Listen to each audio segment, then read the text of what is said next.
8ஆம் அதிகாரம் 11 வாசிக்கிறேன். அன்றியும் இயேசு மரித்தோரிலிருந்து எழுப்பினருடைய ஆவி உங்களை வாசமா இருந்தால் கிறிஸ்துவை மரித்தோரிலிருந்து எழுப்பினவர் உங்களை வாசமா இருக்கிற தம்முடைய ஆவியினாலே சாவுக்கேதவன் உங்கள் சரீரங்களை உயிர்ப்பிப்பார். இயேசு கிறிஸ்து வரும்போது உயிரோட எழுந்திருக்கணும் அப்படின்னா, அவரோடு கூட போகணும் அப்படின்னா, தேவன் அனுப்பின பரிசுத்த ஆவி உங்களுக்குள் இருக்கணுமா? அல்லேலூயா. ஆமா, பாருங்க, இயேசுவை மரித்தோரிலிருந்து எழுப்பினருடைய ஆவி உங்களுக்குள் வாசமாயிருந்தாள். கிறிஸ்துவை மரித்தோரிலிருந்து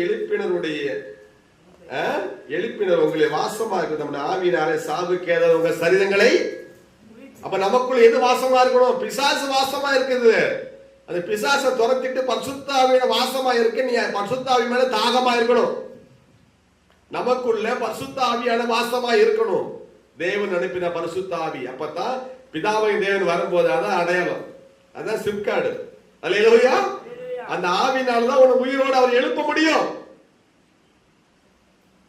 அல்லேலூயா. அப்ப நம்ம எல்லாருக்குள்ள என்ன இருக்கணும்? பரிசுத்த ஆவி உள்ளே இருக்கணும். அல்லேலூயா. கர்த்தருக்கு ஸ்தோத்திரம்.